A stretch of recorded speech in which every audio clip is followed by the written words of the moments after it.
Olá, gente, muito bom dia. Hoje, dia 22 de fevereiro, e nós estamos terminando o mês de fevereiro já, pastor João, caminhando. Se fosse bissexto, teríamos mais um, né? Sim, domingo, mas não né? é hoje, a gente já está quase no final do mês, está pendurado aí, né? Daqui a alguns dias já estamos em março, e março é um mês precioso para nós. Queridos, nós estamos avançando na leitura de Tiago, e tem sido uma descoberta tão fantástica, está tão saboroso a gente caminhar por esses textos que têm esclarecido a nossa mente, têm iluminado o nosso entendimento.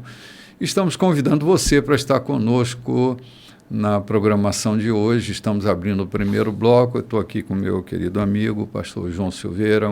Muito bom dia, Olá, querido. muito bom dia a vocês da bancada. Muito bom dia a você que nos ouve lá do outro lado, ao amigo Ademir lá na Forquilha e tantos outros que costumeiramente, fidedignamente ouvem o programa Café com o Bispo. Né? E nós estamos aqui fazendo aquilo que Deus nos manda fazer e guiados pelo Espírito Santo a transmitir aquilo que o Espírito quer que seja transmitido.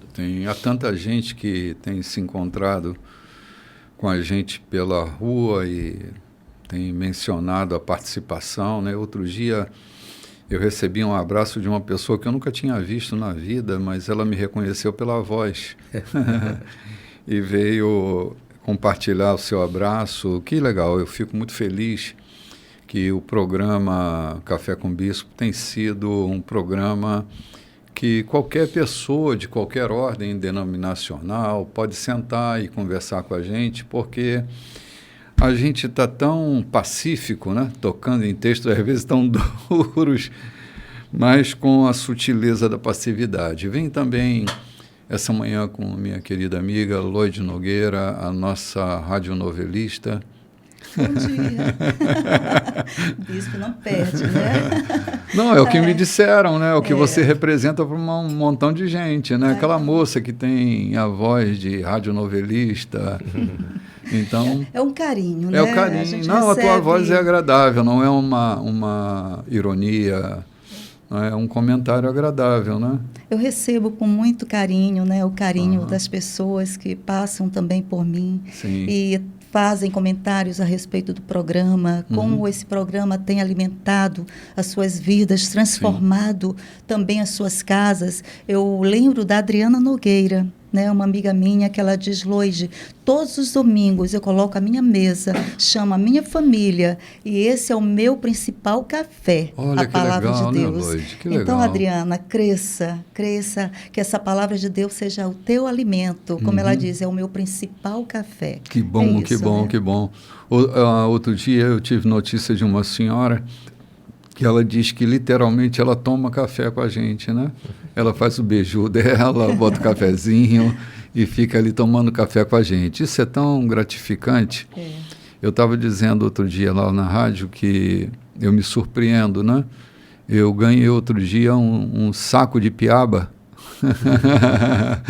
Veio da Baixada. Veio de uma comunidade quilombola, João. O pescador estava lá e tinha um amigo lá que estava pescando com ele, e o amigo comentou do programa. Ele disse: você conhece? Eu disse: conheço. Eu falei: rapaz, aquele homem é intocável, a gente não... Né? Olha a fantasia que se cria na cabeça, né? Aí ele mandou uma caixa de aipim, como é que chama mesmo? Macaxeira. Mandou uma caixa de macaxeira e um saquinho de piabas, né? Olha que coisa, cara, que delícia ver como a gente é querido, né? Em lugares que talvez a gente nem vá. Eu gostaria até de ir, né? Mas talvez a gente não vá nunca na vida, mas as pessoas estão nos amando à distância. Acompanhando. Se identificando, né, Loide? O meu amigo da Rádio Transmundial, Fábio Zamana, ele também tem assistido as nossas stories. Olha que legal. Eu coloco lá e ele vai lá e assiste. Que Quer bacana. dizer, pessoas de longe estão dando tanto valor, achando pérolas preciosas, coisas preciosas dentro daquilo que nós estamos fazendo aqui de tão longe, né? Ontem eu abria algumas telas do meu celular e encontrei um amigo, um empresário de grande porte aqui em São Luís. Eu posso citar o nome, meu amigo Diogo Pereira, lá do Ceará. Ceará Frango, mandando a foto do painel do carro dizendo: estou viajando e lhe ouvindo. Olha que lindo, né, João? Estou viajando e lhe ouvindo. Lindo, lindo. A gente está indo para lugar que a gente nunca foi, né? Gente, mas hoje nós estamos aqui concentrados num texto que nós paramos semana passada, que é o capítulo 4 dessa epístola maravilhosa, e hoje nós vamos fazer a leitura do verso 7, né? Vamos do 7 ao 10, vamos dar uma paradinha para refletir, e eu louvo a Deus pela inspiração que não nos tem faltado. Deus tem sido generoso com a gente, e a gente tem enxergado umas coisas que pode ser tão trivial para alguns, mas para nós é um encontro com tesouros, né? A gente está aqui buscando esses encontros sem pretensão nenhuma, e de repente a gente se encontra com uma pérola, uma coisa que muda a cabeça da gente, né? Muda a forma da gente pensar a vida. Eu quero entender que só o versículo 7 tem pano para esse programa, para esse quadro todinho que nós vamos ter. Vamos lá, se a gente conseguir sair dele hoje, mas vamos tentar, né? Versículo 7. Vamos lá, Lloyd, fazer a leitura do texto. Então, rendam-se à vontade de Deus. Ele quer trabalhar na vida de vocês. Digam não ao diabo e ele fugirá de imediato. Digam sim a Deus e ele os atenderá na hora. Chega de se enlamear. Em vez de viver no pecado, busquem pureza de vida. Reconheçam, vocês estão no fundo do poço. Podem começar a chorar. Não dá para brincar com coisa séria. Ajoelhem-se diante do Senhor. Só assim vocês poderão se reerguer. Mas isso é só Deus que o fará. Eita, Lala. Cara, a condição da rendição, João, é a condição mais preciosa para que Deus faça o que Ele tem que fazer sem nossa resistência, né? Eu penso que cada vez que a gente resiste, a gente complica um processo tão simples. Deus querendo agir e a gente resistindo. Eu queria fazer a leitura. Por que eu estou querendo fazer a leitura? Porque essa leitura que nós fazemos na Bíblia contemporânea, na mensagem, ela não é tão conhecida entre tantos dos que nos ouvem, né? E às vezes estão comentando outro trecho e tal. É outra Bíblia, É outra Bíblia. E eu queria parar aqui porque é muito contundente o que nós encontramos aqui no capítulo 7, quando diz assim: sujeitai-vos, pois, a Deus. Esse termo sujeição a Deus. Porque muitas vezes, quando eu era menino e o trovão caía pesado, e alguém dizia: olha, Deus falando. E alguns dos meninos atrevidos diziam: mas Deus fala muito bravo com a gente, né? Ou seja, sujeitar-se a Deus para muita gente é ter um medo excessivo e não a liberdade de estar junto dele. E não, como diz o Tony Tim, sentar-se no colo dele, né? Sujeitar-se a Deus, e o texto diz aqui: sujeitai-vos, pois, a Deus. Isso quer dizer não ter um medo excessivo. Estou sujeito, então, mesmo que não seja a minha vontade, ou eu quero fazer isso, mas ele manda que eu faça desse outro jeito, eu vou fazer não porque o meu coração pede para fazer, mas o meu medo me perturba e me leva a fazer. A gente quer esclarecer que não é isso, não é esse medo mórbido de Deus que nos faz sujeitar a Ele, mas a liberdade de tê-lo como amigo, de tê-lo como pai, de tê-lo como Senhor. Eu fico vendo Davi, muitas vezes sentava no colo de Deus e virava o rosto para si e dizia: eu pequei, eu fui ingrato. E por outro lado, em contrapartida, ele dizia: resistir ao diabo e ele fugirá de vós. O que é resistir ao diabo? Sim, João, eu vou falar sobre resistir ao diabo já, mas eu diria assim, que nenhuma relação com Deus baseada no medo é saudável, nem no medo pequeno, nem no medo grande. Quando a gente ama, a gente perde o medo. O verdadeiro amor lança fora o medo. Penso que essa amizade profunda que você sugeriu é o ideal que a gente tenha com Deus. Relacionamento profundo. E relacionamento profundo é a ausência de medo. É o lugar da nossa coragem. Quando a gente se encoraja a se posturar de uma maneira talvez não convencional para aquela situação, Mas a gente não tem medo de encarar isso, não é? Essa sujeição a Deus, essa rendição a Ele, é a coisa mais importante. Aqui aparece nessa versão 2 palavras, sim e não. Há um diabo do lado de fora, mas é um monte de diabinho pelo lado de dentro da gente também, que a gente precisa aprender a dizer não para ele e dizer sim para Deus.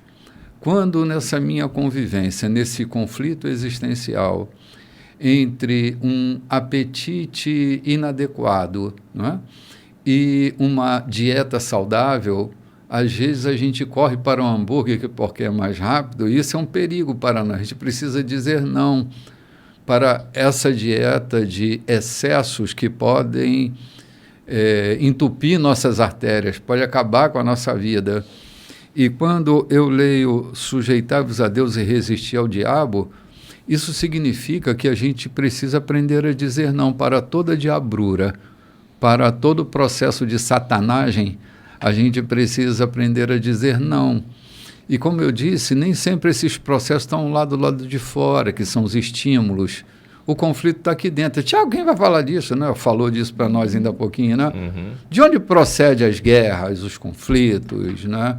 As dissensões? Está dentro de vocês. Parte desse descomedimento que vocês têm. Então, quando um ser humano, quando um filho de Deus aprende a dizer não para as diabruras e sim para os processos que nos santificam, que nos colocam como verdadeiros humanos na vida, a nossa vida muda radicalmente. É Deus querendo fazer e eu tenho que aprender a dizer sim ou não. Não consentir nessa rendição, cara, levar muito tempo para efetuar mudanças que já podiam ter acontecido na nossa vida. Então, há um diabo do lado de fora? Sim, mas há um diabo do lado de dentro. Esse grande conflito entre o meu superego e o meu id, aqui esse conflito, né, do desejo incessante e de uma lei, de uma regra que habita em mim, que procura gerar equilíbrio. Então, se eu quero ter um eu saudável, eu tenho que aprender a dizer não para o diabo e sim para Deus, né? Eu queria só fazer um complemento do que comecei e me veio à mente, é que nenhum rico, poderoso empresário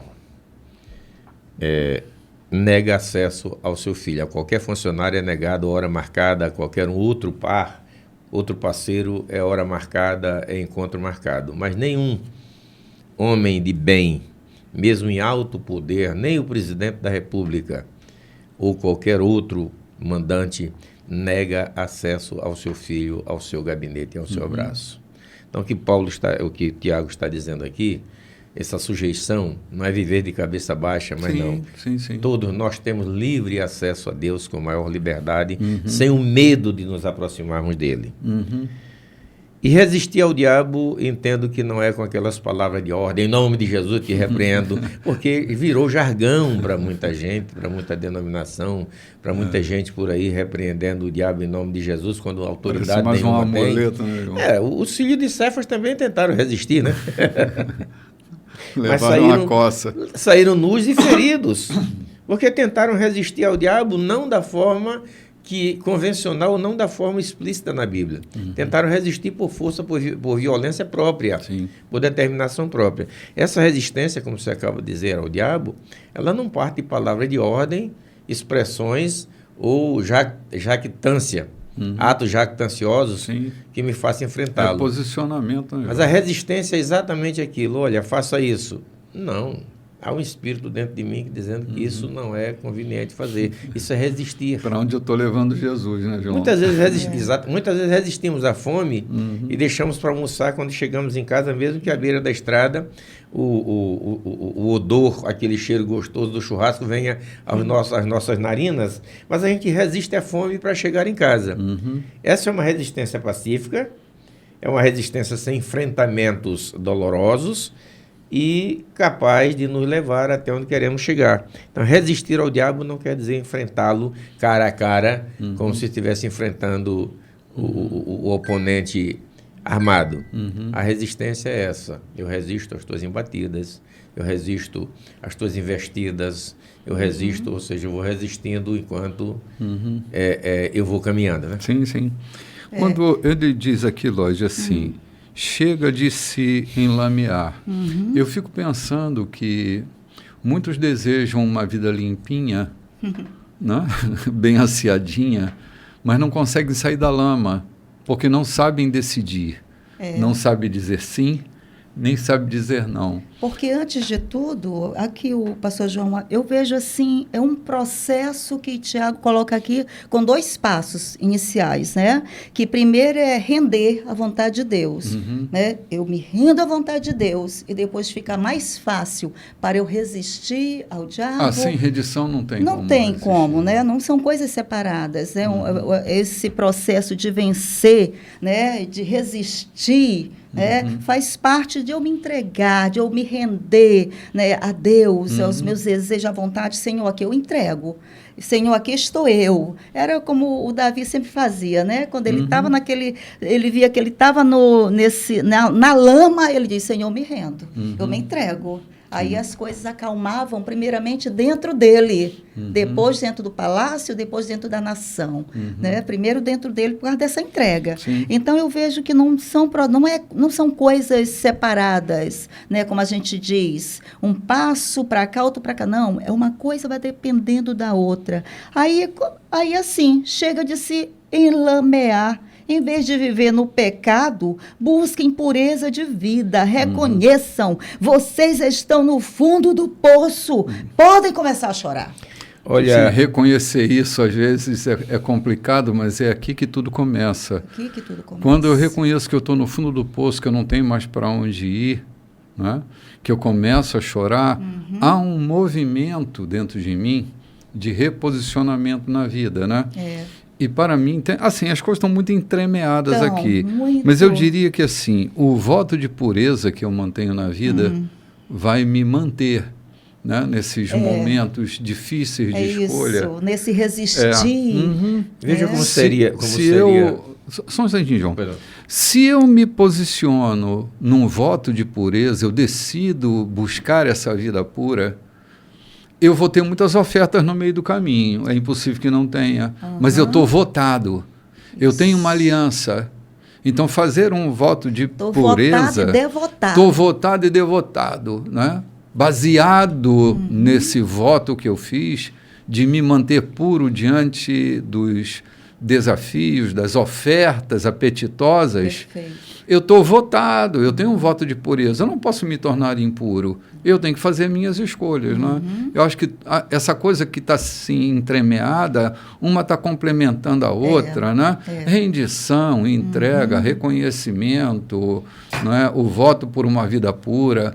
Todo esse salame montado aqui é que vai dar... dois senhores, né? Parece que existe 2 senhores, né? Sim. Tem que haver uma decisão. Sim, eu tenho que me render a alguém, né? Alguém. Fala de rendição, alguém. Sobre a inversão, fosse a inversão feita aqui. Resistir ao diabo e sujeitai-vos a Deus. Como resistir sem sujeição a Deus. Exatamente. Então, primeiro vem a sujeição, aquilo que você acabou de falar. Isso. Aí eu lembro, quando a resistência, eu lembro de Paulo dizendo, nenhum corredor se embaraça com as coisas dessa vida. É que nas maratonas do tempo da Grécia, muitos empecilhos, muitas vozes, muitos objetos atrativos. O atleta era estudado para saber aquilo que mais lhe fascinava. Se era ouro, era jogado diante dele enquanto corria. Os adversários jogavam peças de ouro ou similares para ele prender a sua atenção e não chegar, na verdade, porque a aposta era muito maior do que o objeto que foi jogado. E não chegar ao ponto final. Então, a questão aqui é resistir. E Paulo diz, nenhum atleta que corre se embaraça com coisas dessa vida, ou seja, resiste a todas elas. Sim. E voltando ao versículo, aproveitando ao versículo 8, há um imperativo também na versão que eu tenho à mão de Tiago, quando diz, limpai as mãos pecadoras. Há um imperativo, não é apenas... olhem para aqui, para limpai as mãos pecadoras, vocês que são de doble ânimo. Ora, o Raimundo, né? Ora na igreja, ora no mundo. Né? Tiago está falando disso, limpai as mãos pecadoras. Há pessoas que cometem fraudes e dizimam Sim. com Da fraudulência, né? exatamente o dízimo da fraudulência. E Tiago está dizendo aqui... Não sente dor nenhuma, meu. Não sente dor. Aí Paulo diz aqui, parem com isso, limpai as mãos pecadoras, vocês que são de dobro ânimo, ou seja, de dobro sentido, que opera tirando do outro para levar para a igreja a oferta. Sim. É. E tem sido tão comum, né, João? Tem sido tão comum, gente. Muito comum. Aconteceu alguma coisa com a igreja, né, João? Porque não era assim. Nem no princípio, e me reportando ao primeiro século, mas há 50 anos, há 40 anos, a igreja não era assim.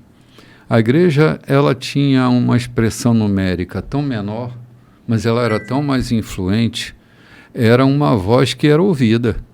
Hoje a gente está aí alcançando um número expressivo de gente nesse país, mas não muda nada, Sem pelo credibilidade, contrário. Né? Sem credibilidade nenhuma junto aos poderes, né? Claro. Não quer dizer que a igreja deve estar imiscuída lá no poder para conquistar espaço. Mas aqui embaixo, mesmo aqui embaixo no povão, ela seja ouvida, ela tenha respeito, seja respeitada por aquilo que ela deve representar. Mas é vergonha, é lamentável, a gente já falou isso em programas muito para trás, que chegou um tempo que empresas nenhuma, concessionária nenhuma queria vender carros para clérigos, porque não tinham credibilidade e não honravam com seus iminência de um calote, né? Iminência de um calote. Então, onde nós chegamos, né? Sim. João, é triste porque a gente vai se apartando das coisas simples, né? A gente vai dando de mão a expressão teatral da igreja e a gente vai perdendo essa essência orgânica de ser igreja, né? Agir como corpo de Cristo. É aquilo que você falou no programa passado. É preciso que a gente esteja dioturnamente fazendo análise sobre o nosso comportamento. Sim.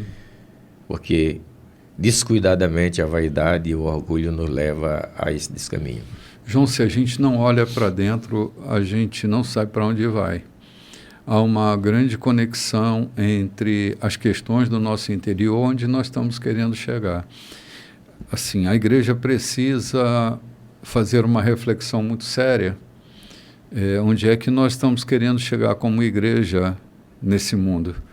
Nós estamos muito parecidos com nossas estratégias de marketing. Hoje a igreja deixou de ser pregadora do evangelho para ser marqueteira do evangelho, né? E Jesus, o seu menino propaganda. Cara, isso está ficando horrível. As festas raves, né? Os cultos viraram festa rave. O espetáculo cultico hoje está muito parecido com o que acontecia quando a arca já não estava mais dentro do templo e o culto continuava acontecendo. A liturgia bonita, bem arrumada, e ninguém nem dava falta da presença de Deus. Eu tenho medo de que a gente esteja chegando no momento em que a gente nem sinta mais falta de Deus. Porque o culto está tão bem montado, a liturgia está tão bem arrumadinha, tem fumaça, tem luz piscando, tem penumbra, tem teto preto, parede preta, tem solo preto, cadeira preta, e a gente está tão voltado para a estética cultica, né? Que a essência do culto está se perdendo. Quando você fala em Jesus como garoto propaganda, eu lembrei do carequinha da Bombril, lembra? Sim. Que todo mundo queria ouvir aquela propaganda, não por conta da essência da mil e uma utilidade do Bombril, mas para olhar a graça do carequinha. Sim. Há muita gente, há muita igreja fazendo disso. Jesus é apenas o garoto propaganda.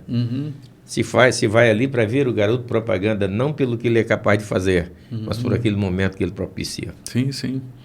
Assim, a gente está vivendo um momento complicado. Eu acho muito complicado. Acho que, assim, eu gosto muito da história da igreja e acompanhei muitos períodos, né, da história passada e olho para a igreja contemporânea e vejo ela muito diferente de Jesus. Ela se parece com uma organização, às vezes, muito caprichada, organizada, mas que se parece tão pouco com Jesus, e isso me causa uma certa tristeza, porque eu faço parte dessa geração, né? E tenho visto coisas acontecendo que me dão arrepios, me dão calafrios. a simplicidade e a pureza estão deixando a vida da igreja para a gente amar essa expressão teatral de culto a Deus e chamar isso de uma igreja bem-sucedida, né? Acho que a geração mais sofredora é a nossa, porque nós vimos o óbvio e estamos vendo o inaceitável. É. A gente vai ali tomar um cafezinho e a gente volta já logo depois do intervalo.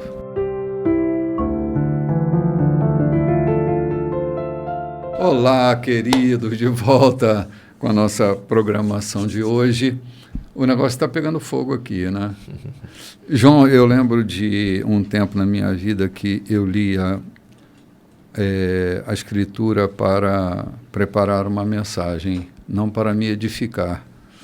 E foi um tempo tão ruim que pouca aplicação eu fazia para mim mesmo, né? Era sempre caçando uma mensagem nova. Fazia uma dissertação daquele texto direcionado a quem estava a ouvir.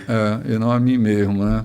Hoje o chicote está batendo tanto em mim, está gerando tanta marca importante, né? Tanto signo importante na minha vida.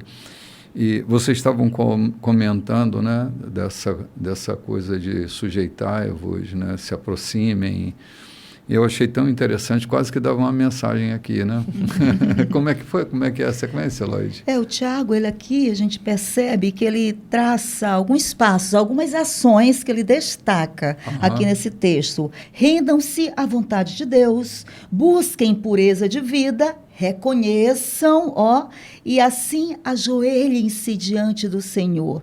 E depois, só o Senhor é capaz de reerguer esse homem. Mesmo assim, o homem não se ergue sozinho. Sempre será o Senhor que fará isso. Lloyd, é assim, não dá mais para a gente viver sem Ele. Porque, vez por outra, a gente está, vez por outra, quase sempre, talvez sempre, a gente esteja precisando dessa mão dEle por causa da incapacidade da gente se reposicionar, se reorganizar.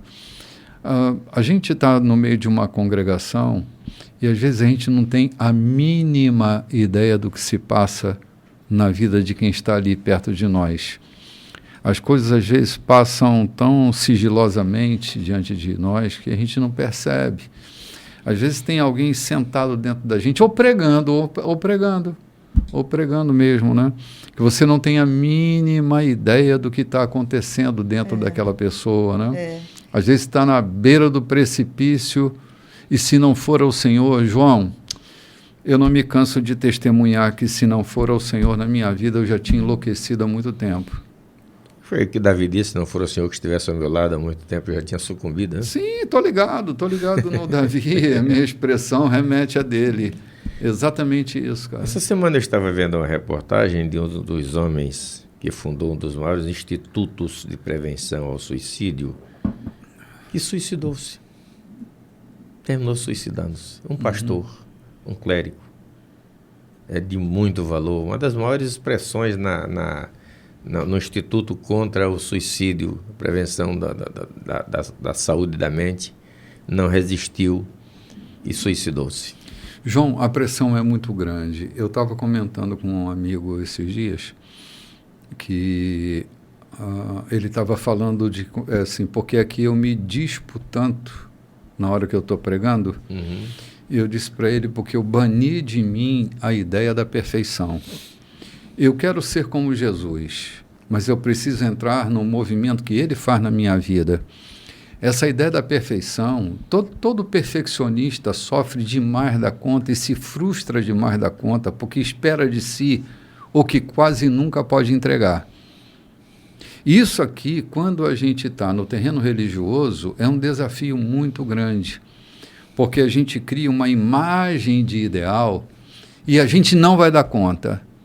O Papa não dá conta, o arcebispo não dá conta, o bispo não dá conta, o padre, o pastor, o pai de santo, seja lá quem for, não dá conta dessa criação do ideal.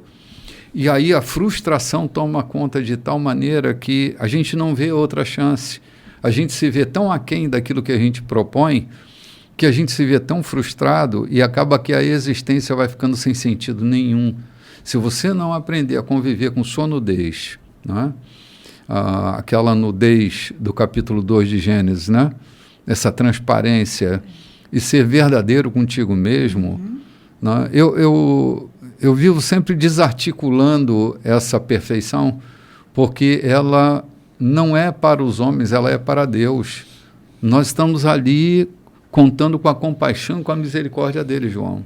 É aquela expressão que eu vi agora pela manhã, que alguém colocou, não sei se tu colocaste, que o mais sutil, o mais perigoso das vaidades é da santidade. Isso, eu postei hoje, foi. Exatamente da isso. Santidade. No caso desse pastor, não foi essa busca de perfeição, entendi pelo que eu li.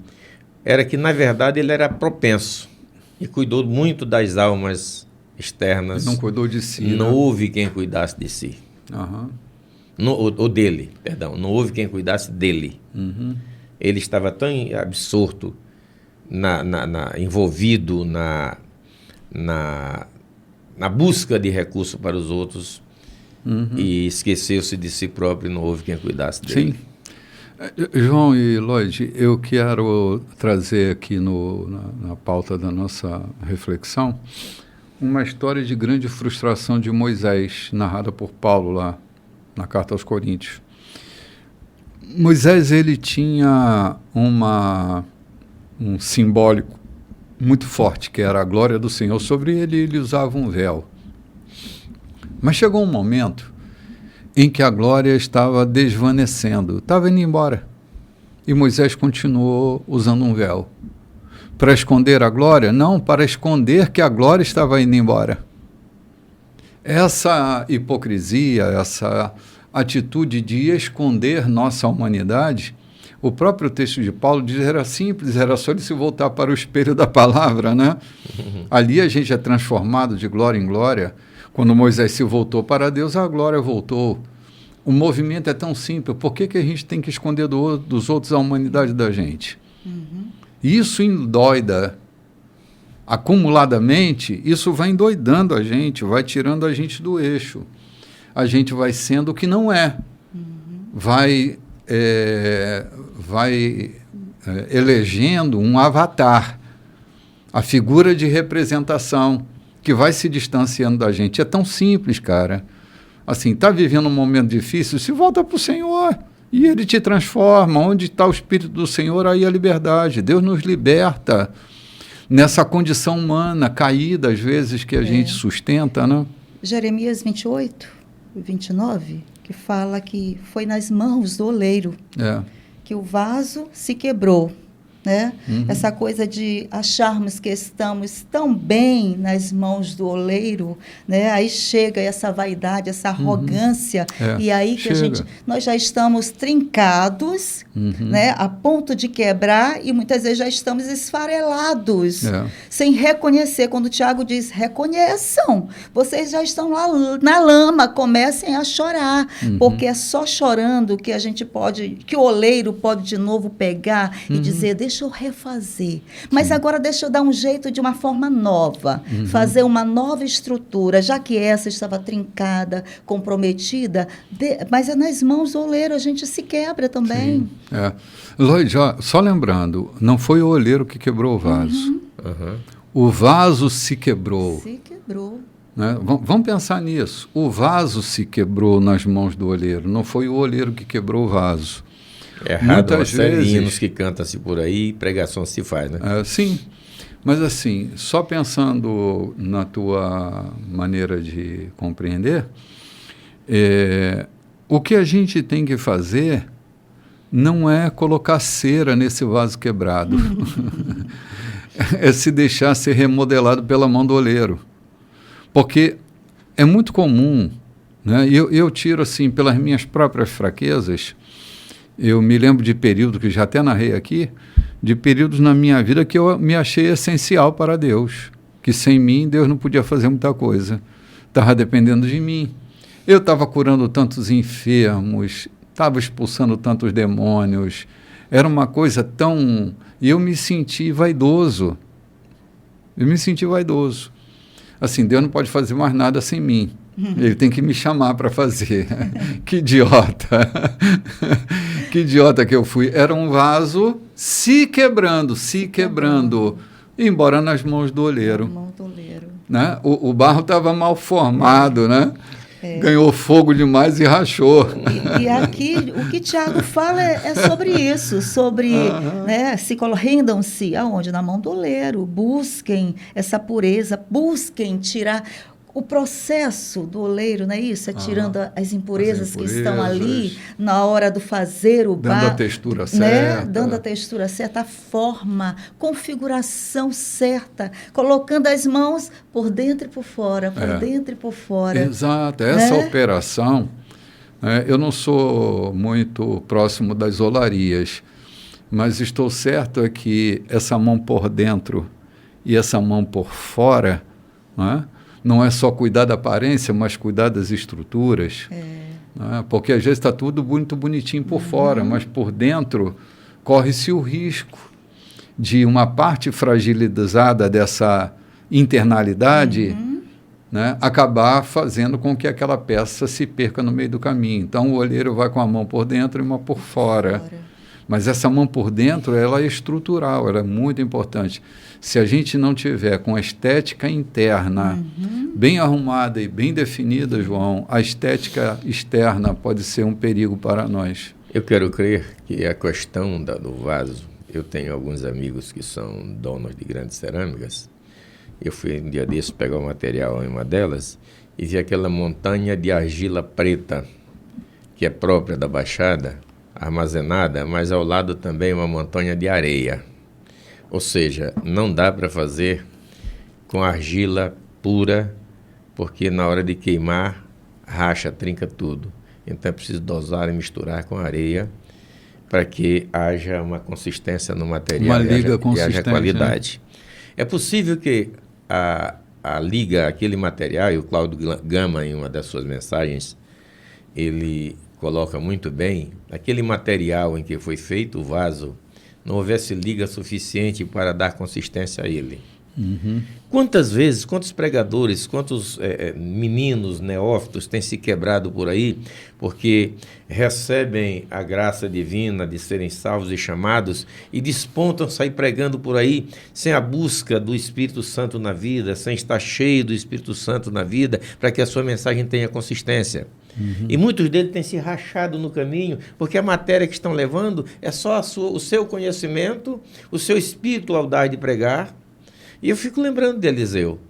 Eliseu, por ter visto os fracassos de Elias, apesar do sucesso, quando Elias disse, pede-me o que quiseres, porque eu vou me afastar de ti, o que Eliseu pediu? Eliseu não queria ser um Elias. Eliseu pediu porção dobrada do espírito de Elias. Ou seja, eu quero continuar o teu ministério profético, mas eu não quero passar pelas dificuldades que tu passaste. Eu quero porção dobrada, eu quero muito mais do que o que tu fazes. Eu quero porção dobrada, eu quero fazer um ministério, mas sem esses fracassos que tem enfrentado. Ou seja, aquele vaso, aquele material daquele vaso quebrou por falta de consistência na sua liga. Talvez muita areia, muita matéria podre, que estava sendo exposta, ou estava sendo levada para ser exposta. Quantos obreiros, quantos pregadores, quantos evangelistas têm quebrado por aí, porque tem cortado apenas com cabo, o machado já sacou há muito tempo. É preciso que volte, e aqui o Tiago está dizendo, convertei-vos, chorai a vossa miséria, pranteai a vossa maldade, converta o vosso riso em choro, ou seja, volte a buscar consistência na sua vida para que você possa resistir o diabo, seja sujeito a Deus, busque a presença. Ele não diz isso aqui, mas tem trisco, busque o Espírito Santo na sua vida para dar liga, ou seja, para dar consistência na matéria que você está expondo ou na matéria que você que está sendo exposto. Sim. Isso não é sobre barros e vasos, né, João? Essa história não é sobre vasos e barros. É só uma metáfora para a gente lembrar que nós, enquanto barro e enquanto vasos, a gente precisa pensar nisso, né? Por isso essas viagens para dentro, elas são capazes de enxergar a palha podre que está lá e a condição inapropriada para evitar uma queda, sabendo que Assim vocês poderão se reerguer, mas isso é só Deus que o fará. Só Ele. Cara, não abra mão de Deus. Olha, há coisas inegociáveis na vida. E o valor, a pérola inegociável da nossa vida é Deus. Não negocie Deus por nada, cara. Sem Ele você não consegue nada. Ainda que você perca tudo, você tem a chance nele de recobrar todas as coisas. Mas sem Ele, ainda que você tenha tudo, não será igual a nada. Vamos avançar mais um cadinho? E agora é pesado, hein? Vamos lá. Verso 11, né? Verso 11. Não falem mal uns dos outros. Olá, me protegeram aqui. A palavra de Deus, a mensagem, seu princípio maior, condena a maledicência. Vixe. Vocês deveriam honrar a mensagem em vez de pichá-la. Deus que decidirá o destino da humanidade. Quem vocês pensam que são para se intrometer na vida alheia? Pumba! Meu Deus do céu. Mas isso que devia ser pregado de vez em quando na igreja, né? Não? Eu tenho coragem. Cara, como que a gente se arroga tantas vezes de tentar interpretar o que o outro está pensando, o que o outro está sentindo, o que o outro está vivendo, se a gente não tem direito nenhum disso, né? Às vezes, bispo, nós fazemos isso até de forma mais leve. É muito mais contundente o que Tiago disse, falar mal mesmo. Ou seja, eu não alcanço aquilo que o outro alcançou, eu vou procurar menosprezá-lo, eu vou procurar macular a sua imagem, a sua reputação. Sim. É falar mal. O Tiago está dizendo aqui de falar mal. Normalmente, quem fala mal é porque está com ciúme, com inveja ou com qualquer coisa. Sim. Quem fala mal do outro não fala. No meu caso, com todo o respeito a mim mesmo, é cultural na minha região. Comentar a vida alheia é cultural. Isso para mim foi muito difícil e tem sido difícil. Quebrar esses paradigmas que estão dentro de mim, essa cultura que está aqui, que foi arraigada dentro de mim, é cultural isso. A Baixada toda, de ponta a ponta da Baixada, incomodar-se com a vida alheia e aproveitar para dar aquela tesourada, caprichada. aquela tesourada na vida alheia. E Paulo está dizendo, e Tiago está dizendo aqui que isso é perigoso. Você não é árbitro para estar falando mal da vida alheia, porque que ele fez isso. E normalmente quando nós julgamos, quando nós falamos do outro e interpretamos aquilo que ele faz, nós não fazemos, muito raramente fazemos com justiça, fazemos conforme está dentro do nosso coração, régua de medir, a nossa né? visão, a nossa régua, conforme a nossa visão ou o nosso sentimento com relação a ele. O Renato, a igreja do Renato está crescendo aí a 1000 por 1, também. Aí encontramos logo alguma coisa para jogar sobre isso. E Tiago está dizendo aqui que não interessa quem é, para não falar mal mesmo. Sim. A versão que eu tenho aqui diz: irmão, não faleis mal uns dos outros. Quem fala mal do irmão e julga, fala mal da lei, fala mal de tudo. Ou seja, a lei era sagrada, né? Então está falando mal de Deus. Está falando mal do próprio Deus. João, eu não quero ser místico quando leio esse texto, mas a impressão que me passa na subjetividade desse texto é que tem muita gente hoje vivendo problemas que não precisava viver porque adotou um estilo de vida de criticar o outro, de falar mal do outro, como você mencionou, como uma atitude cultural. E isso gera tanto problema e às vezes a gente fica tentando saber por que é que eu estou vivendo isso e não tem a mínima ideia. Mas o texto nos sugere que quem vive um estilo de vida como esse, falando mal, né, o maledicente, ele enfrenta problemas de resistências terríveis na sua vida. Quando para resolver os seus problemas, você está falando diante de alguém que já passou por isso. Eu já sofri tanto.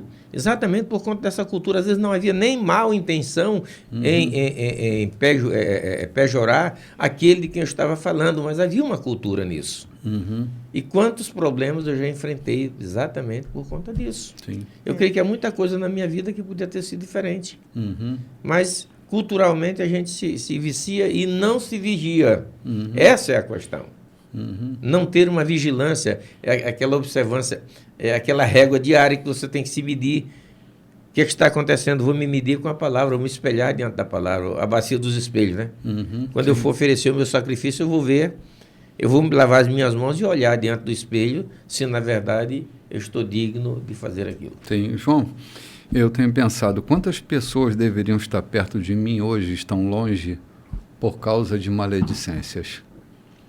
Quantas pessoas deveriam estar longe e estão perto também por causa de maledicência? É que a maledicência, ela destrói destinos, destrói casas, famílias, reputação, vai destruindo tudo. Ministérios. Vai destruindo tudo. Relacionamentos entre pais e filhos, enfim. Tiago diz aqui que a língua é capaz de dar destinos, né? Sim, destinos. Sim. Tanto eu posso abençoar, como posso amaldiçoar com a minha língua. Aí ele fala também que a evidência da fé também, ela mostra a maneira como eu lido com a minha língua. Né? Eu posso manifestar a minha fé, a maneira como eu estou lidando com essa língua, com o meu falar, com o meu proceder através da minha língua, do meu comportamento verbal. Né? Porque se eu for apenas criticar, em vez de criticar, eu trago a solução também junto. Isso aqui é uma crítica que eu estou fazendo, mas olha aqui a solução que eu estou dando para isso.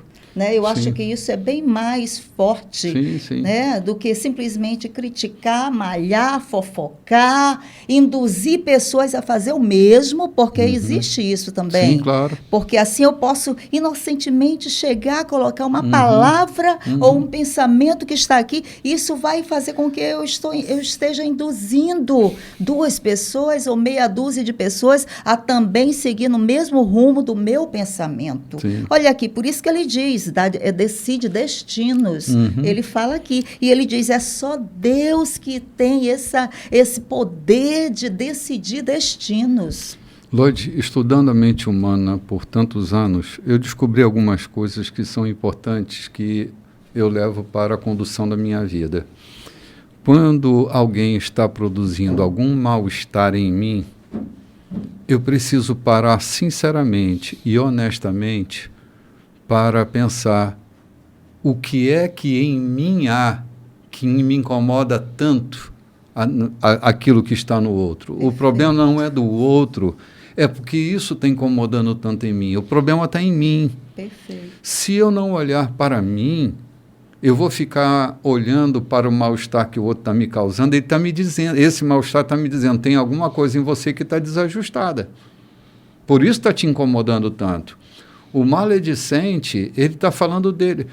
Tem uma frase de Freud que é engraçada, ele diz, quanto mais Pedro fala de Paulo, mais eu sei de Pedro do que de Paulo. É isso mesmo. Quanto mais Pedro fala de Paulo, mais sei de Pedro do que de Paulo. Essa é uma condição que a gente, às vezes, não presta atenção. O maledicente, ele está sempre atrás daquela notícia fresquinha, né? Ele não para pensar o que é que Pedro está falando de Paulo que está incomodando tanto Pedro. Porque a história não é de Paulo, é de Pedro. Pedro que está fazendo a narrativa. Então, o mal-estar de Pedro é analisado a partir da fala dele sobre Paulo. Ele vai falar de todo o seu conflito. Há pessoas que falam coisas sobre mim que eu tenho certeza não é sobre mim, é sobre elas. Às vezes a pessoa é sóbria, você pode conversar com ela e tentar ajudá-la a entender que ela está falando dela. Às vezes ela não é sóbria, tu deixa isso para lá e segue a tua vida, porque você sabe que é dela, não é teu. O maledicente, ele sempre vai estar dizendo assim, eu ouvi falar, me disseram, ele não dá nome, porque a covardia também anda junto. Claro. Né? A hipocrisia anda junto. Joga a pedra e esconde a mão, né? Justamente. Se cuidadosamente nós observarmos as Escrituras, nem precisamos chegar a Tiago, porque Jesus já dizia para bem dizer aqueles que nos maldizem. Viu? Sim. Não é? Agora, olha o contrassenso, falar mal do irmão. Quando Jesus disse que para bem dizer aquele que nos faz mal, imagina o irmão. Sim. João, esses fuxicos gospel que tem aí no Instagram, cara, isso desmoraliza tanta gente, né? É uma vergonha, cara, é uma vergonha. O cara devia ser esquecido e ele está ali lembrado toda hora, né? Uhum. Por que eu bato tanto nesse cara? É tipo a malhação do Judas, né? Daquele sábado de aleluia, né? Na verdade, nós estamos malhando nossas mentiras, estamos malhando nossas traições, malhando nossas canalices, estamos usando só aquele boneco para espancar-nos neles, né? Então, a gente tem que pensar melhor. Quando uma ira ou uma indignação toma conta da gente, o que é que isso está falando para a gente, da gente, né? E a gente vai se tornando gente melhor. Se a gente não se posturar assim, a gente vai contra princípios fundamentais das Escrituras, né? Vamos tomar um café, gente? A gente volta já já.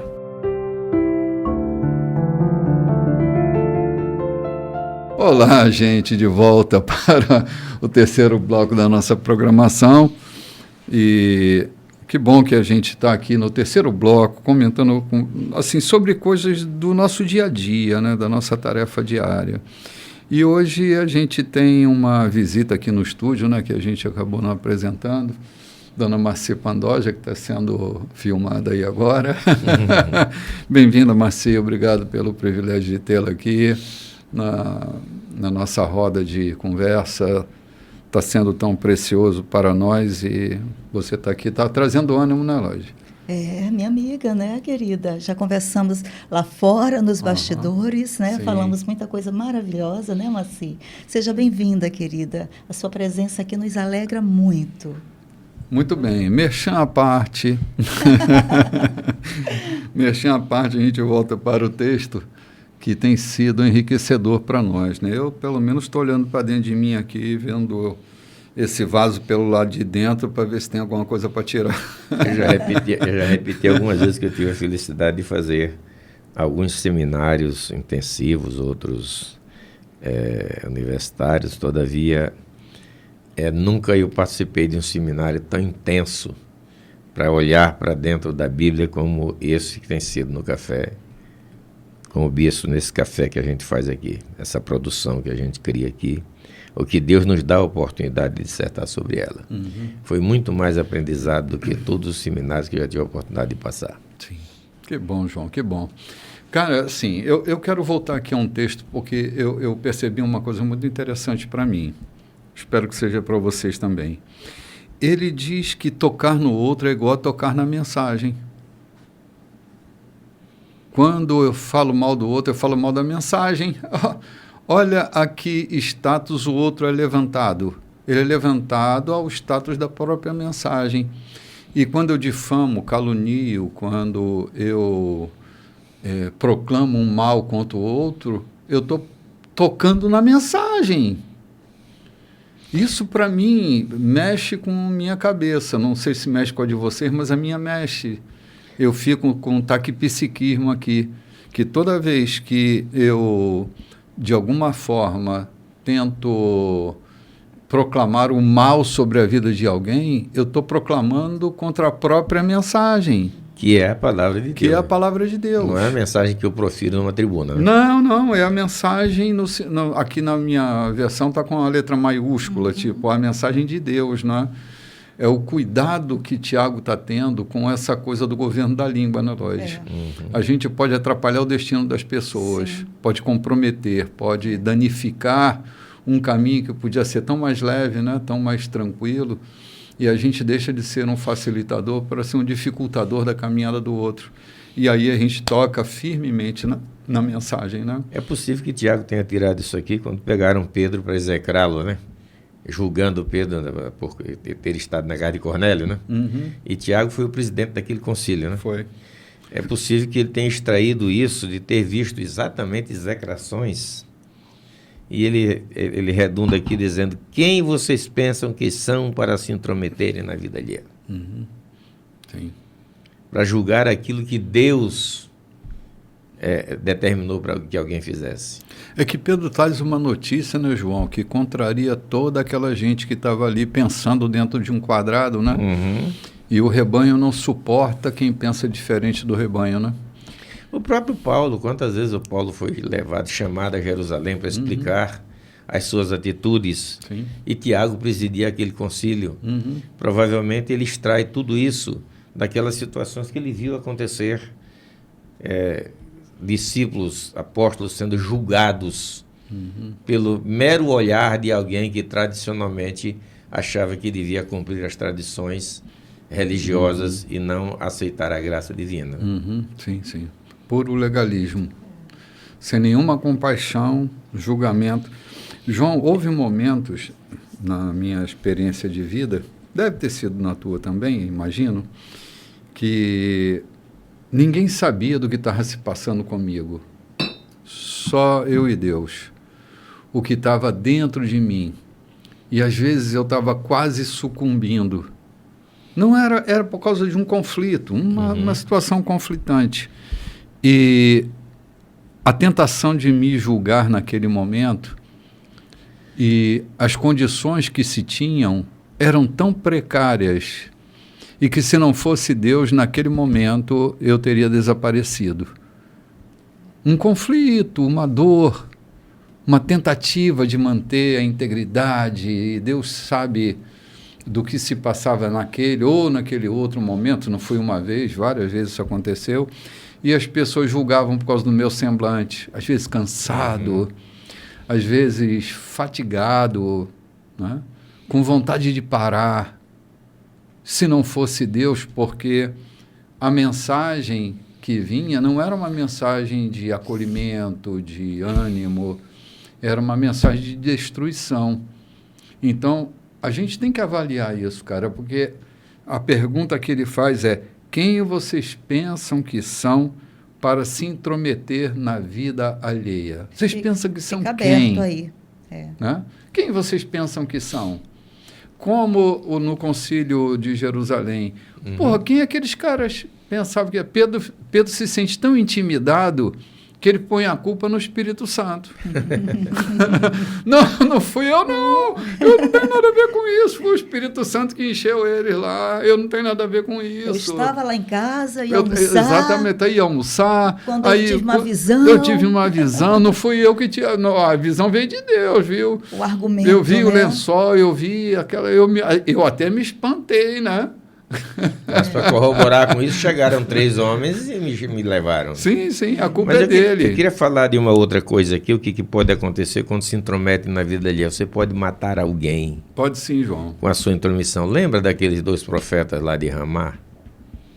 Um profeta novo sai para profetizar numa cidade e recebe uma mensagem.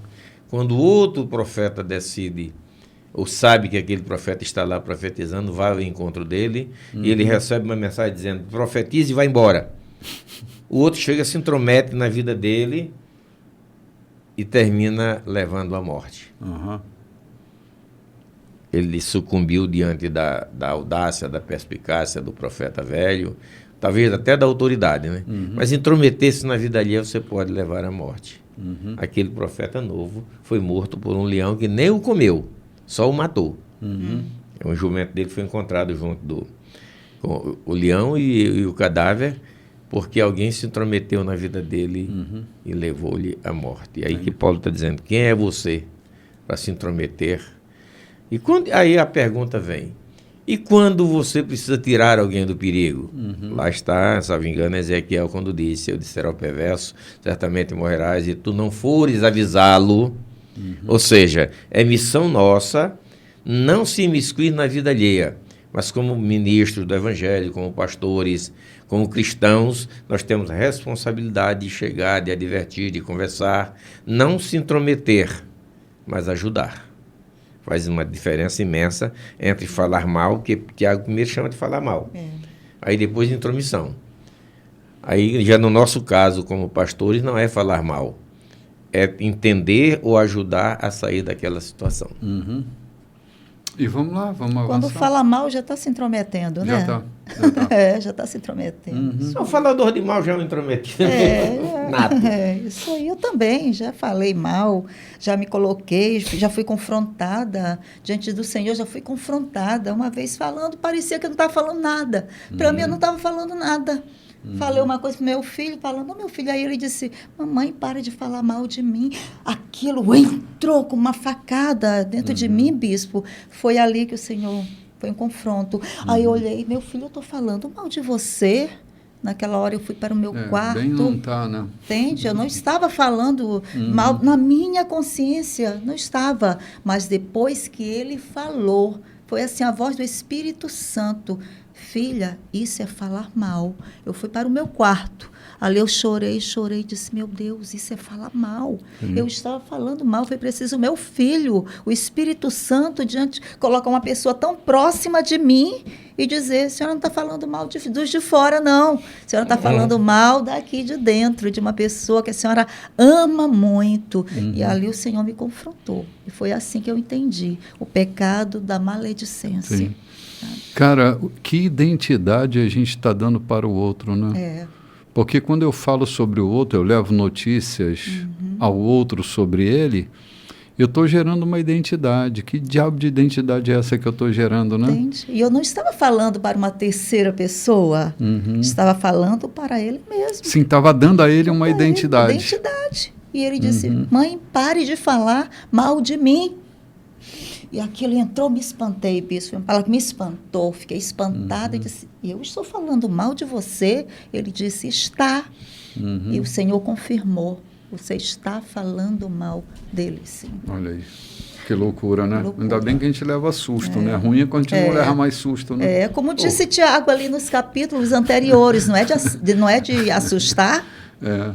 Sim, mas a gente não leva mais susto, tem alguma coisa errada, a gente já está muito ruim. Tem que impactar, bispo, a palavra de Deus tem que nos impactar, sabe? Porque é impactando que nós tomamos uma nova decisão e vamos nos rendendo, buscando, reconhecendo, como o Tiago diz, e aí nos erguendo, mas ele diz que isso é só mediante o quê?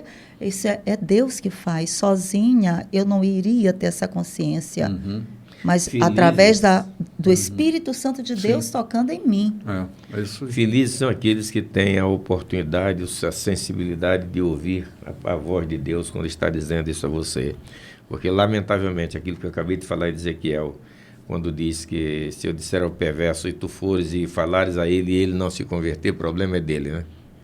Ou seja, infelizmente, quando ele fala de perverso, ele não está falando simplesmente aos que estão distantes, ele está falando dentro, perverso, aquele que tem pervertido a realidade, a verdade, o próprio ministério, até o próprio ministério tem sido pervertido muitas vezes quando é de anunciar o evangelho e a minha ganância é para arrecadar. Mudando isso, eu falar um pouco, tá bom, deixa isso para lá. Não vou falar mal da vida guia, não. Não vou aproveitar aqui para falar mal da vida. Não vamos falar mais mal da vida de ninguém, não. Que eu não tenho interesse. Pelo menos por hoje, não. Não. Eu quero que por hoje sempre. Gente, a gente vai entrar numa seara agora muito, muito boa, né? Esse texto sempre me causa muita ligação, né? Porque tem muito a ver comigo. Vamos lá, Eloís, verso 13, né? E agora tem uma palavra para os que têm a audácia de dizer, hoje ou amanhã iremos para tal cidade e lá ficaremos 1 ano. Vamos abrir um negócio e ganhar muito dinheiro. Vocês não enxergam um palmo diante do nariz. Vixe. Quem pode prever o amanhã?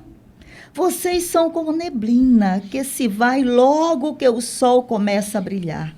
Em vez disso, caiam na realidade e aprendam a dizer, se Deus quiser, estaremos vivos e faremos isto ou aquilo.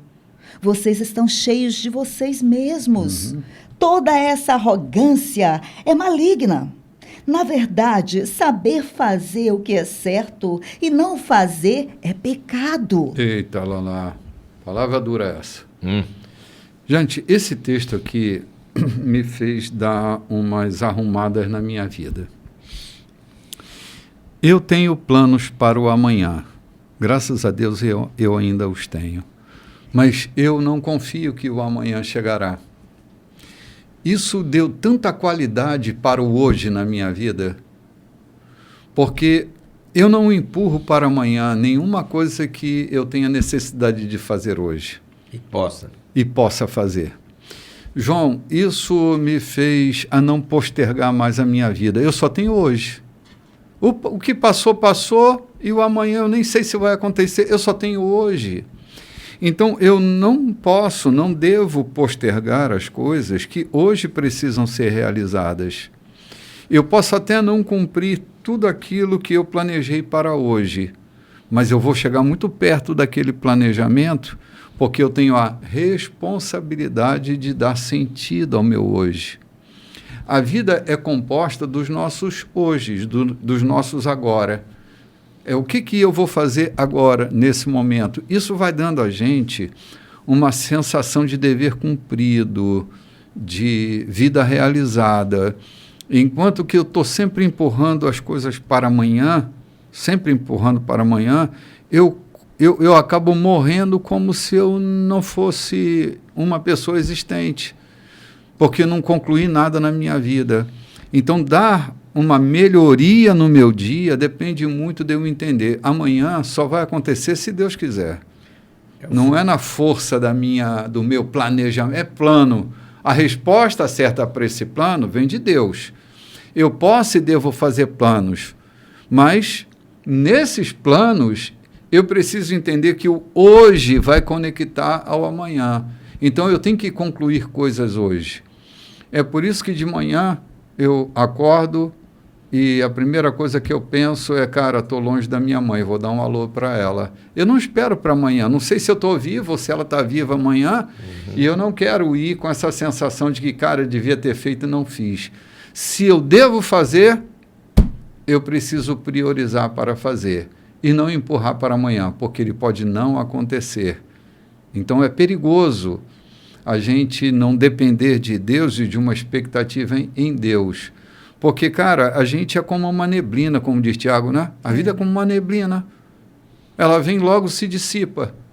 Subindo aquela serra de Petrópolis, andando no meio da neblina, daqui a pouco você via a neblina se dissipando, e a estrada estava livre, porque a neblina se dissipou. Mas quem não vive dando importância ao que está acontecendo hoje e agora, sabe, sempre esperando que alguma coisa venha, né? Que alguém me ajude, que alguém estenda a mão, que... Cara, eu não tenho mão estendida hoje, eu vou ter que viver sem mão estendida. Eu não posso fazer isso hoje, mas o que eu posso fazer, eu vou fazer.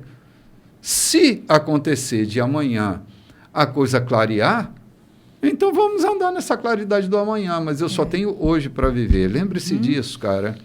A morte, ela guia a vida.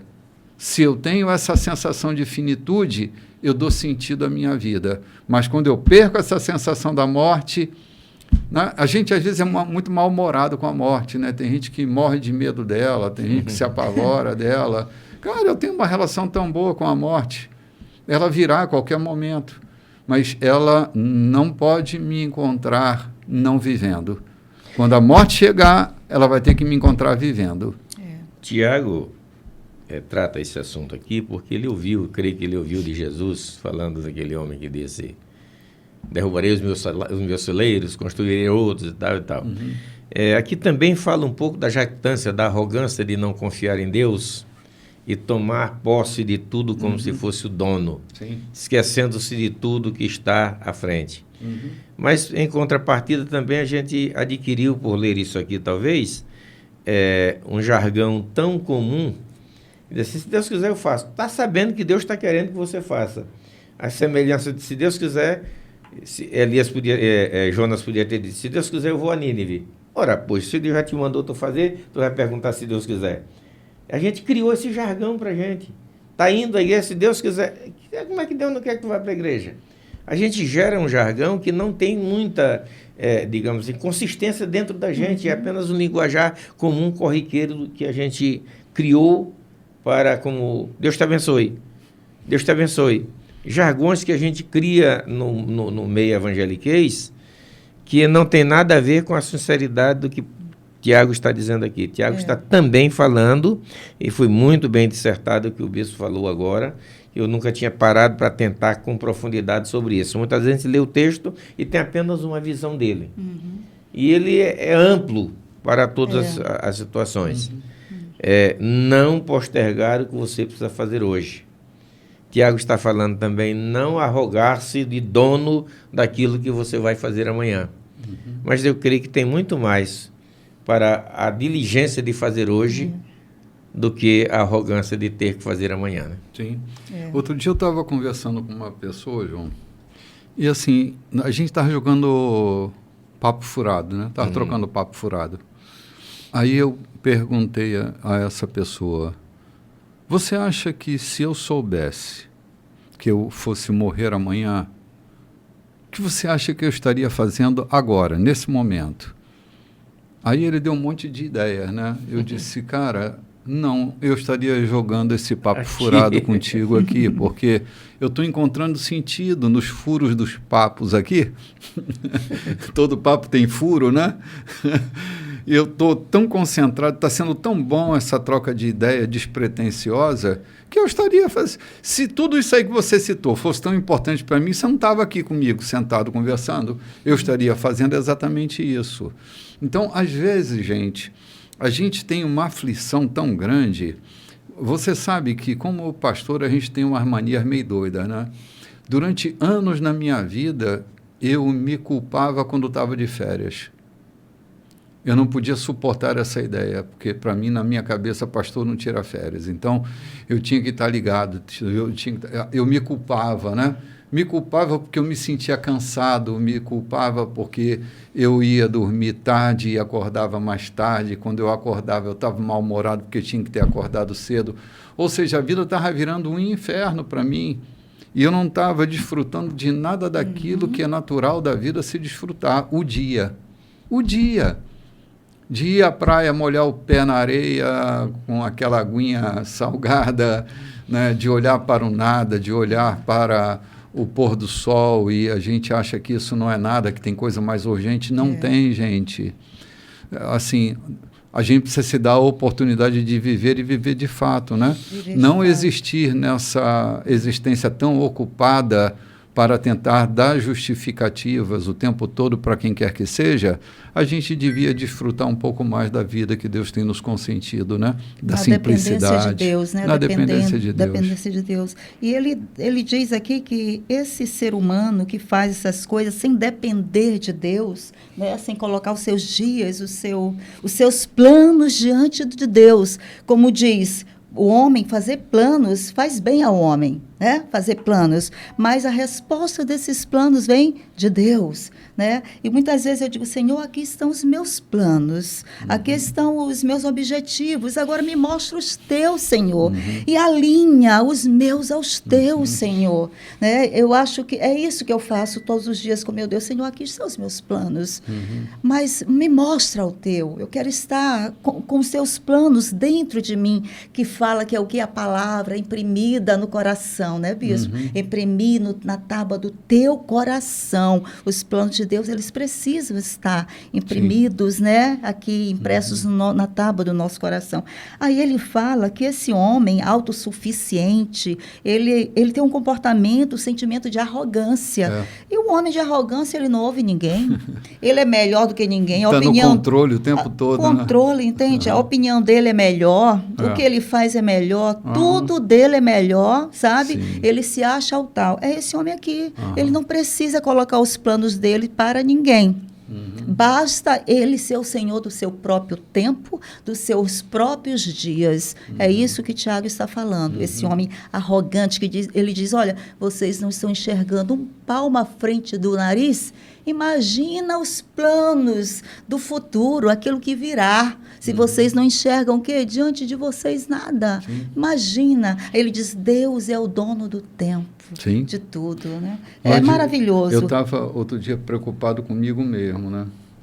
Eu me submeti a um expediente de 10 horas de trabalho. Quando eu parei, que eu cheguei e refresquei minha cabeça, eu pensei, por que essa loucura? Por que essa loucura?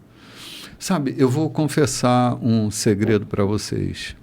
O meu sonho de consumo é ter uma casinha simples na beira de um lago, no meio do mato. E eu não precisava fazer mais nada hoje. Entende? O que eu tenho é suficiente para ter essa casinha na beira de um lago, no meio de um mato. E uma casinha de taipa, é meu sonho, né? Acho que eu vou morar sozinho lá, porque tem gente que não gosta de casa de taipa, acho que eu vou morar sozinho. Mas é uma casa de taipa bem feitinha, né? É casa de arrobo, né? Que chama casa de arrobo. Bem arrumadinha, né? Com aquele fogão a lenha, com umas madeirinhas por perto, para não ter que ir muito longe para pegar madeira. Cara, é meu sonho de consumo. Vocês podem achar que eu sou medíocre, mas é o que eu sonho. Eu não quero uma mansão, nem mansão celestial. Esse sonho de consumo americano que se jogou para cima da Bíblia, né?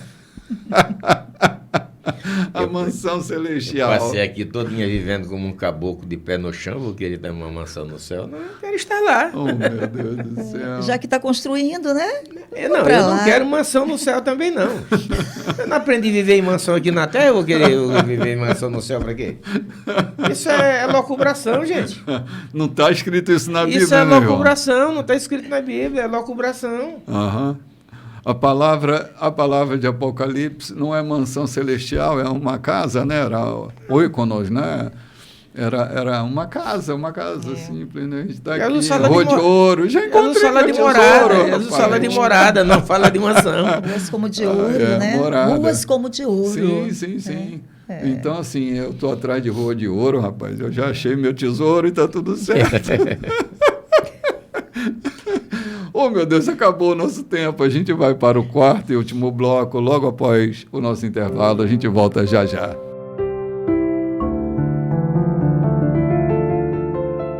Olá, gente, de volta para o programa. Estamos terminando o capítulo 4 da carta de Tiago à igreja.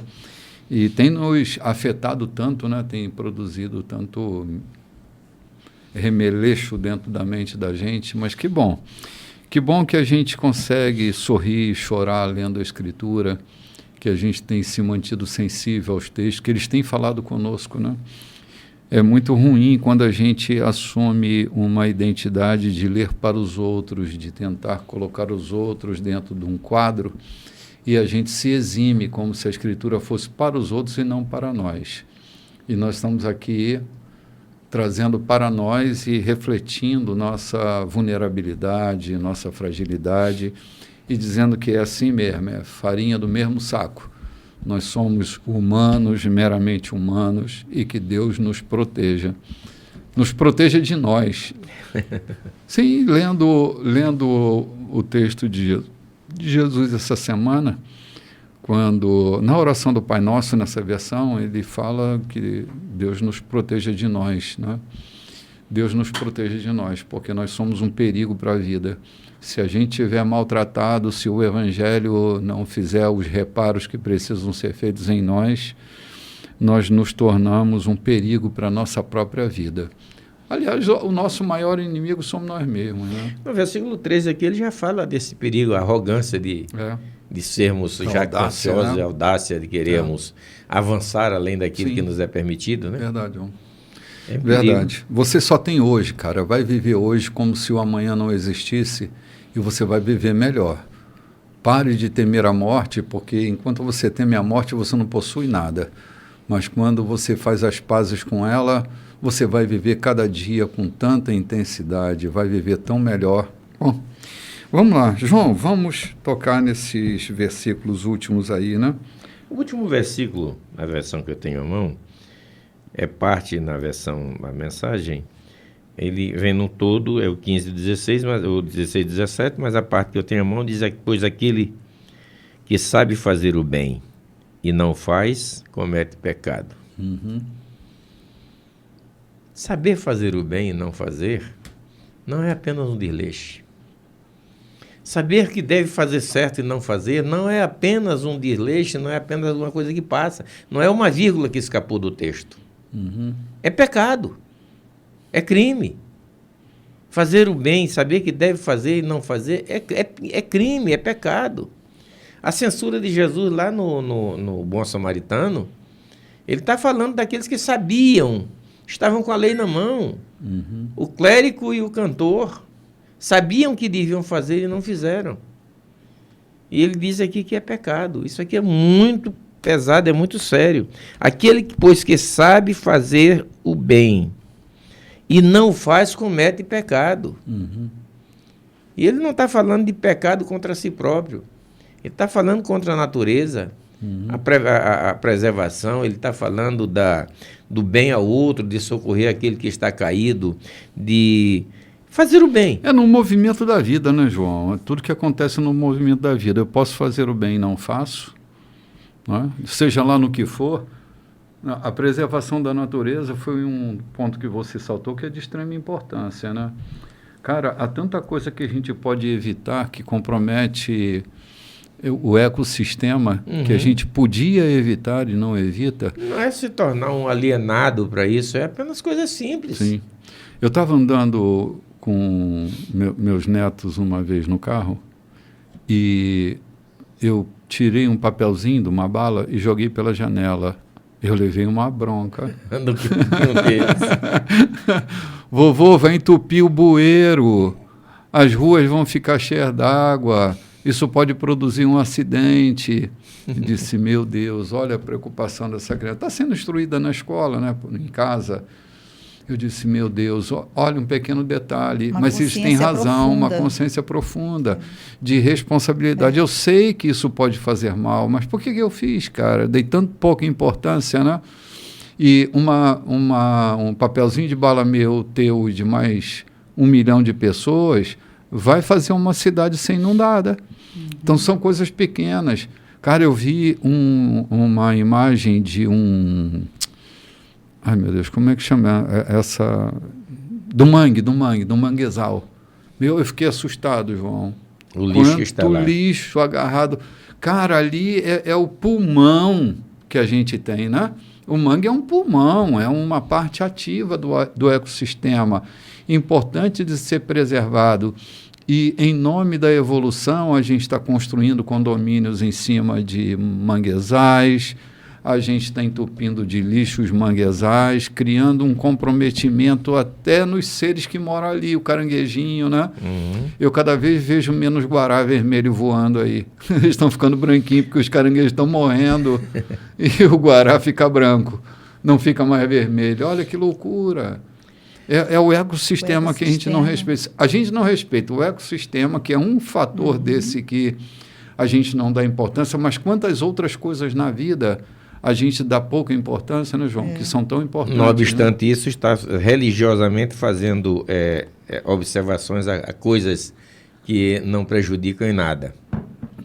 E eu criei parafraseei esse texto de Tiago quando disse, eu costumo dizer que é tanto pecado não fazer o que não deve quanto não fazer o que deve. É tanto pecado não fazer o que não deve do que não fazer o que deve. Para mim, o pecado de não matarás está intrínseco nesse aqui quanto de dar a vida a alguém, de socorrer alguém para dar a vida. Aquele que não socorre... Que de alguma forma é matar também. Aquele, né? De forma é matar. Aquele que não socorre o que está prestes a morrer é tanto assassino quanto aquele que tirou a vida do outro. Sim. Então, esse foi uma parafrase... Eu não mato, mas deixo morrer, né? Eu não mato, mas deixo morrer. Eu criei essa parafrase dizendo que é tanto pecado não fazer, ou fazer o que não deve, quanto não fazer o que deve. E muitas vezes na religião, na lei, nós fazemos observações que não devemos vestir isso, não devemos vestir aquilo, não devemos usar isso, não devemos usar aquilo, não devemos beber, e lá está lá o texto, se não me engano, é de Efésios. Não vos embriagueis com vinho. Beleza. Então não vou me embriagar com vinho. Mas enchei-vos do Espírito. Aí eu paro bem na metade do texto e seguro ali e fico por ali. Quer dizer, eu não bebo, não me embriago com vinho. Mas não me encho do Espírito também. Peraí, o texto é conciso. Não vos embriagueis com vinho, mas... E aqui... Tiago está dizendo, quem deve, quem sabe fazer o bem e não faz, peca. Então eu não tiro a vida, mas deixo morrer, sou assassino do mesmo jeito. Sim. Verdade, João. Então vamos lá, Lloyd, vamos avançar mais um cadinho aí. Capítulo 5. Capítulo 5. Uma palavra final para vocês, ricos e arrogantes. Eita, lá. Comecem a chorar. Preparem baldes para as lágrimas que irão derramar quando a calamidade chegar. O dinheiro de vocês é pura corrupção e suas roupas de marca cheiram a podridão. O luxo de vocês é um câncer que corrói por dentro. Vocês pensam que estão ajuntando riquezas, mas o que estão acumulando é juízo divino. Ok, vamos dar uma paradinha aqui. Uma das grandes dificuldades na hora da canonização do livro de Tiago, esse texto aqui foi uma chave para a tentativa de evitação. Porque ele toca em interesses extremamente delicados. É verdade que existem pobres arrogantes também, né? Tem muito pobre arrogante. Mas ele está falando dos ricos arrogantes que não têm a mínima sensibilidade de olhar para a dor do outro. Não estava generalizando aquilo. Não, ele está falando do rico arrogante. Porque tem rico que não é arrogante. Assim como tem pobre que não é arrogante, tem pobre arrogante. Ele está falando da arrogância. Desse que tem, que pode fazer, mas não faz. Que pode ser generoso, mas não é.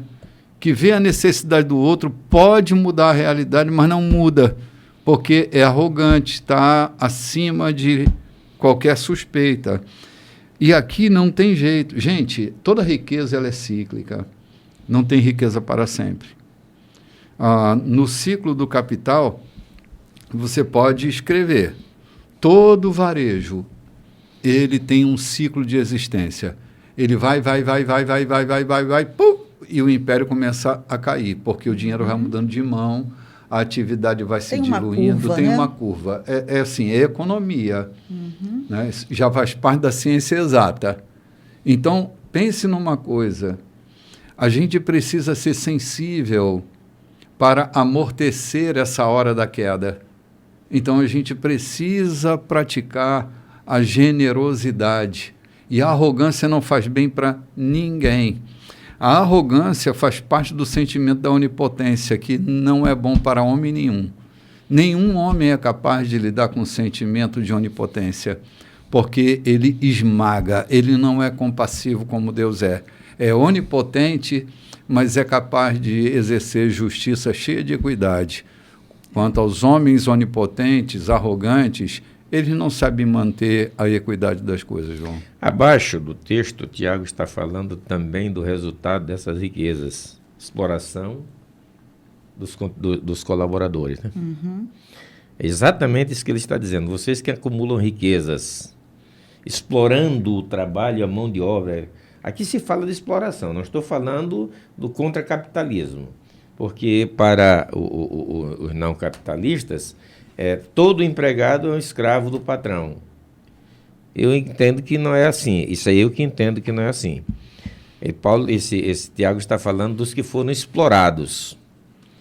E lá em Isaías, no capítulo 58, Deus está já chamando para isso também, através de Isaías, dizendo: a justiça que vocês devem exercer para que sejam ouvidas as vossas orações é realmente não oprimir aqueles que trabalham, dar o justo, o devido àqueles que trabalham com vocês. Também está incluído na justiça que vocês devem exercer para que as vossas orações sejam ouvidas no céu. Né? Em Isaías 58 vocês vão encontrar isso. Ou seja, Tiago está falando aqui de riquezas adquiridas com a exploração do pobre. E nessa época não havia justiça trabalhista. Ele fala que, inclusive, havia escravidão, né? Sim. Uma escravidão legal. Sim. E Paulo, ele está falando aqui que isso será vingado, né? Sim. Escravidão de pretos, de brancos, de mouros, nações. De nações. Havia uma exploração, né? Aqui, ele coloca aqui bem claro que havia aqui pessoas que estavam aqui dando de si, dedicando seu tempo, sua mão de obra, sua capacidade de trabalho, do seu fazer, do seu ser, mas, no final das contas, essas pessoas estavam sendo exploradas, né, pelos seus patrões, por aqueles que estavam empreendendo, né, alguma coisa. Sim, essa condição da escravidão é uma condição das mais severas para a natureza humana, né? A gente tem um discurso da escravidão negra, que é um discurso legítimo, real, mas a história nos revela que houve escravidão de brancos. Uhum. Olha, o povo de Israel, que vai para o Egito, fica lá 400 anos escravos. Não era um povo de pele negra. Era Você tem os 70 anos do cativeiro da Babilônia. Você tem na África escravidão de portugueses escravos na África. Você tem escravos na América do Sul, negros. Então, essa escravidão da natureza humana, essa sujeição da natureza humana é terrível, seja ela para quem for, e tem a cor da pele que tiver. Aqui eu não estou sustentando nenhum fundamento preconceituoso. Eu estou dizendo que a escravidão é uma tragédia para qualquer natureza. Uma das escravidões mais sutis que eu considero, lendo a Bíblia, é a que Salomão fez com Tarsis, com o país de Tarsis. Alienou todo um país, alijou de todo o crescimento, sustentou para que eles trabalhassem para a construção do templo. Lembra disso? Sim. Ele sustentava o país, quer dizer, alijou de todo o crescimento, de todo o desenvolvimento. É uma escravidão branca, sutil.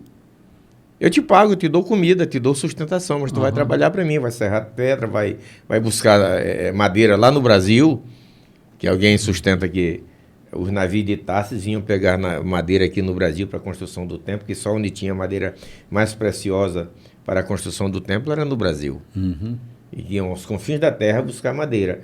Foi uma escravidão que Salomão impôs sobre aquele país. Sim. E por muito tempo. Quando Salomão tira a sua mão daquele país, ele estava em frangalho, porque ele não aprendeu nada a fazer nada, fazia tudo para os outros. Escravidão. João, só pensemos assim, que não era a vontade de Deus que qualquer tipo de escravidão fosse mantida. Quando Deus dá ao homem, não é, o domínio sobre a terra, ele nunca, em momento nenhum, disse domine sobre o outro. É sobre o peixe, sobre a ave, sobre os répteis, sobre a relva, mas nunca um homem sobre o outro, porque isso fere a dignidade humana radicalmente. Me lembro de alguns desses períodos da escravidão de Israel. Cara, como esses caras foram reduzidos, como eles perderam a identidade deles, como eles foram obrigados a se identificar com a cultura dominante. Eu diria assim que toda colonização é uma tragédia. Já disse outra vez que a palavra colônia nasce da palavra colo, o lugar onde os intestinos estão. Porque todo escravizado se sente um abjeto desse resultado da colonização. Ele se torna um substrato intestinal. É assim que a gente se sente em casa, quando a gente está sendo colonizado num relacionamento, a gente se sente um excremento, um substrato intestinal, porque invalida a nossa identidade. Então, todo o processo de colonização foi um processo, e a palavra colônia era uma palavra jocosa, né? Para dizer, olha, isso aí é intestino do primeiro mundo, isso é intestino daquela nação, né? Porque você olha para os países que foram colonizados, né? Você vê a tragédia que é até hoje. Até hoje. O Brasil parece que das colônias de Portugal foi a que melhor se ouve, porque a família imperial veio morar aqui, né? E nós tivemos a independência lá do 1500. Senão, nós seríamos como as outras colônias. Eu fui a uma colônia inglesa uns anos atrás, país antigo, mas colônia da Inglaterra, que misericórdia, o atraso tecnológico era severo. Não tinha uma indústria no país, há poucos anos atrás. Mas foi por tantos anos colônia da Inglaterra. Então, toda vez que você passa por um processo de colonização, você produz essa tragédia que Tiago está denunciando aqui. Transforma a vida do outro no substrato intestinal. Isso é terrível. Quem já passou por relacionamentos colonizadores aquela tentativa de fazer com que você se torne a semelhança daquele que te impõe, isso é uma tragédia, porque acaba contigo, acaba com a tua identidade, acaba com as tuas questões pessoais. Você não existe. Você vai ter que se aculturar. E o processo de aculturação Por isso o evangelho é transcultural. A religião, ela é imperialista. O movimento da religião é imperialista, é colonizador. Mas o evangelho não é. O evangelho é transcultural, ele vai caber em qualquer outra cultura e botar essa cultura organizada dentro da própria cultura, organizada. Ela organiza as culturas. Ela não subestima a cultura alheia. O evangelho vai e faz as suas operações. Paulo evangelizando, ele sai da região da Ásia, vem varrendo, e vai para dentro da Europa. Paulo chega à Espanha. A Espanha foi evangelizada por Paulo, sem tocar nas questões culturais, né? Ele vai tocar o evangelho nessa cultura para organizar essa cultura, para transformar essa cultura numa cultura de vivência, de possibilidade de existência saudável dentro dela. Então, por que a gente tem que tentar escravizar marido, escravizar mulher, mulher escravizar marido, escravizar filho, filho escravizar pai? Isso é intolerante para Deus, né? No dia de Pentecostes estavam 27 nações reunidas, entendeu? Ou seja, Deus manifesta o evangelho de forma cabal ali, e Pedro prega para todo mundo. Eram nações de diversas partes do mundo. Sim. Ou talvez de todo o mundo existente da época, né? Cada um na sua língua, né? Um mundo reconhecido, né? Mas vamos a Tiago. Tiago diz aqui uma coisa sutil, também estou vendo aqui, que essa injustiça praticada não será cobrada pela justiça comum. Não é pelo STF brasileiro, não. Ele está falando que vai bater lá na justiça, lá no trono divino. Juízo divino. É o justo juiz. É que a gente, muitas vezes, não se atém para isso e acha que quem rouba o pobre não se goza. Pô, é doce que se ferrou, quem não se gozou é o pobre que foi roubado, né? Ele está falando aqui da justiça divina, ou seja, ele está chamando a atenção e dizer que aquilo que você fez e achou que a justiça não te pegou, um dia te será cobrado. É isso? Sim. Aquilo que você explorou, aquilo que você tirou do outro, porque quis tirar mesmo, tirou de forma enganosa, um dia será vingado.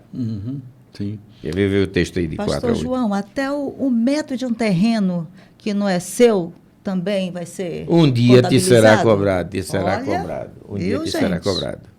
Ele Coisa diz que séria. ele fala nisso, ou seja, qualquer engano, até centímetro, um dia te será cobrado. Eu fui formado numa escola onde o pastor que me pastoreava na época era um cara que tentava muito me ensinar sobre a justiça, né? E às vezes a gente estava num almoço, muita gente, ele dizia assim: Renato, deixa primeiro os pobres se servirem, separa o melhor pedaço para eles, porque você pode comer quando você quiser, eles não. Então tenha cuidado na mesa, deixa todo mundo se servir, se sirva por último. Esse negócio de que pastor come na frente, isso não vale para nós, não. Então, vamos comer. De furar fila. Não deve valer. Isso a gente vai ter que comer no final, né? Mas dê o melhor pedaço. Se tem uma pessoa muito pobre na mesa e você reconhece isso, tome a iniciativa, porque ele vai no pior pedaço. Você vai pegar o melhor pedaço e colocar no prato dele. As crenças, né, que estão ali É enraizadas. uma coisa pequena, assim, aparentemente, mas isso faz a gente estabelecer novos juízos, né? O pastor que sai na frente comendo o melhor é filho de Eli, rapaz. É filho de Eli. Acende fogo estranho, acende fogo estranho. Mete não tem o garfo ordem, no melhor não, pedaço. Filho de Eli que enfiava o melhor pedaço e tirava, quer dizer, ele não tem respeito com o outro. E o fim? Sim. E o fim? Até a arca é levada, né? Eu acho muito, assim, a expressão que o texto usa, né? O luxo de vocês é um câncer que corrói por dentro. Eu acho isso aqui tão forte, cara, Tipo, pensar que o meu luxo pode estar me corroendo internamente, feito um câncer, né? Não é o problema do luxo, é esse luxo esbanjador, né? É esse luxo que, para que o luxo se realize na minha vida, a miséria está para cima de alguém, né? Alguém está passando dificuldade e eu aqui luxando. É, né? o meu luxo em cima da miséria Da alheia. miséria alheia. É o luxo sim. que não faz parte apenas do que eu vejo por fora, mas aquilo que, né, que Sim. traz o luxo para fora, o que está dentro, a lepra que está dentro, que faz com que isso que eu estou vendo do lado de fora, né, possa ser algo que desprezível, né? Sim. É isso. Eu já invoquei aqui um princípio do Isaías 58, quando diz também, não é também que tu repartas o teu pão com faminto? O teu pão. Não é a cesta básica, é o teu pão. Não é também que tu repartas, ou seja, a justiça que eu quero não é essa. O jejum que eu exijo de ti, a oração que eu respondo não é essa. Fechamos. João, eu fico pensando assim, às vezes a gente tem um funcionário que é um cara extremamente competente, um cara que me ajuda a enriquecer, e eu compro propriedade. Quando eu olho para onde ele mora, chega a dar medo e vergonha. Que tipo de patrão sou eu que não olho... De justiça essa que eu estou exercendo. Que eu estou exercendo, né? O cara morando numa cabana e eu comprando propriedade, né? Ou morando de aluguel sem poder pagar o aluguel. Sem pagar o aluguel. E eu com casas desocupadas, que eu comprei, fiz patrimônio, casas inteiras desocupadas, sem ter. Sim, gente, chegamos ao final do programa de hoje, a gente ainda está querendo falar mal da vida dos outros aqui. Queridos, foi um prazer estar com você esse domingo de manhã. Espero que de alguma forma a gente tenha alcançado o objetivo de fazer reflexão com você sobre esses textos tão importantes que ajudam a gente a construir uma identidade cristã mais saudável, né? Desejo a todos um domingo feliz, um bom final de semana a todos e voltamos no próximo domingo. Obrigado, queridos, por acreditar na gente. A gente vai continuar esperando em Deus poder. Shalom. Shalom.